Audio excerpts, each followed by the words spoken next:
வாழ்க வளமுடன். பேராசி ஆனந்தி அன்பழகன், திருவண்ணாமலை. இன்னைக்கு சிந்தனையாக நாளொரு நற்சிந்தனையிலிருந்து என்ன எடுத்துப்போம் அப்படின்னா, சிந்தனை திறன் வளர சுவாமி சொல்லியிருக்காரு. சிந்தனை அப்படின்றதே பார்த்தீங்க அப்படின்னா பெரிய விஷயம்தான் இல்லைங்களா?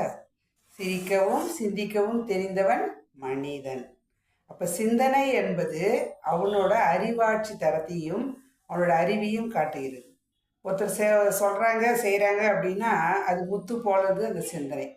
அவங்க நினச்சது எல்லாமே தொகுத்து வழங்கக்கூடிய தன்மை. அப்போ அந்த சிந்தனை எப்படி வளரும், வளர்கிறதுக்கு நம்ம என்னென்ன செய்யணும் அப்படின்னு சுவாமிஜி என்ன சொல்கிறார் அப்படின்னா 3 பாயிண்ட் தான் கொடுக்குறாரு.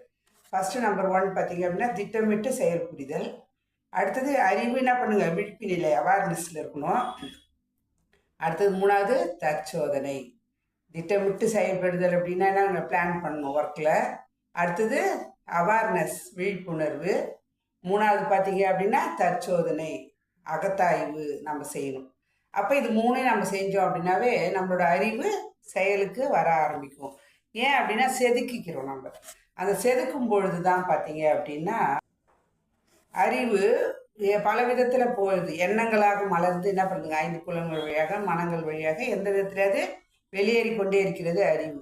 அப்போ அந்த எண்ணங்கள் மூலமாகவும் புலன்கள் மூலமாகவும் வெளியேறக்கூடிய அந்த ஆற்றலை நம்ம என்ன பண்ணுறோங்க, அமைதிப்படுத்தி ஓர்மைப்படுத்தி கூர்மைப்படுத்தி சீர்மைப்படுத்தி வாழ்க்கையில் நம்ம என்ன பண்ணுறோங்க, நேர்மையாக வாழ்வதற்கு இந்த அறிவு நமக்கு செயல்படுது.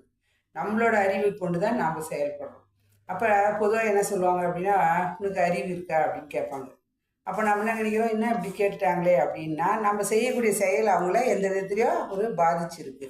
அப்போ நம்ம தெரிஞ்சுக்கிறோம் அந்த சிந்தனை எப்படி வளர்ந்தது தான் அந்த 3 பிளான் கொடுத்துருக்காரு.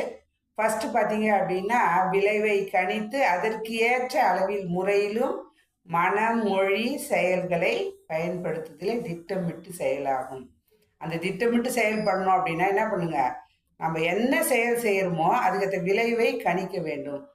நல்லது நினைச்சோம் அப்படின்னா நல்லது தான் நடக்கும். அப்போ நம்ம என்ன பண்ணுறோம், அதை கணிக்க வேண்டும். அப்போ எந்த அளவில் முறையில் நம்ம என்ன பண்ணுங்க, மனம் மொழி செயல். அப்போ எண்ணம் சொல் செயலில் நம்ம சரிப்படுத்திட்டோம் அப்படின்னாவே திட்டமிடுவதற்கு அழகான நம்மளுக்கு ஒரு பிளான் வந்துடும். அடுத்தது பார்த்தீங்க அப்படின்னா தேவை பழக்கம் சூழ்நிலை தான். இந்த 3 தான் ஒரு மனிதனும் பார்த்தீங்க அப்படின்னா உணர்ச்சி வயப்படக்கூடிய தன்மையை உருவாக்குவதும். அப்போ அதை நம்ம எப்படி கரெக்ட் பண்ணிட்டோம் அப்படின்னா அறிவு விழிப்பு நிலையில் இருந்துச்சு அப்படின்னா அப்போ அந்த தன்மையை அடையாமல் நம்ம என்ன பண்ணுங்க, வேண்டியதை பயன்படுத்தி கொண்டு விழிப்பு நிலையில் செயலாற்றுவதும் திறன் தான் அறிவு விழிப்பு நிலையில் வருவது. அப்போ நம்பர் 3 பார்த்தீங்க அப்படின்னா ஒவ்வொரு செயல் முடிவுலையும் விளைவை கணித்து எந்த ஒரு செயல் செஞ்சாலும் பார்த்தீங்க அதோட விளைவை நாம் தான் கணிக்கணும்.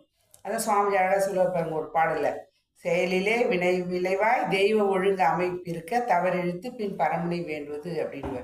அப்போ அந்த செயலை நாம் சரியாக செய்தோம் அப்படின்னா அந்த செயலுக்கேற்ற விளைவை நாம் தான் அனுபவிக்க போகிறோம். அப்போ தவறா அல்லது நன்மையா இதை செஞ்சுட்டோம் அப்படின்னா ஒவ்வொரு நாளும் நைட் படுக்க போகும்போது நம்ம அகத்தாய்வு செய்து நம்மளை தற்சோதனை செய்து நாம் கரெக்ட் பண்ணிட்டோம் அப்படின்னா நம்ம சிறப்பாக வாழ்வோம். அப்போ அந்த முறையில் பார்த்தீங்க அப்படின்னா நம்ம என்ன பண்ணுறோங்க, எப்போயுமே நம்ம ஒரு செயல் செய்கிறோம் அப்படின்னாவே பார்த்தீங்கன்னா முதல்ல பிளான் பண்ணுறோம், அடுத்தது அறிவு விழிப்பு நிலையில் இருக்கணும், அடுத்தது அகத்தாய்வு செய்யணும். இது 3 நம்ம செஞ்சிட்டோம் அப்படின்னாவே சிறப்பாக வாழ்வதற்கு நம்ம எடுத்துக்கக்கூடிய எண்ணத்தை நாம் உறுதிப்படுத்துகிறோம். அப்போ அந்த உறுதி தான் பார்த்தீங்க அப்படின்னா நமக்குள் செயலாக வரும், எண்ணமாக மாறி செயலாக மாறி சொல்லாக வரும்.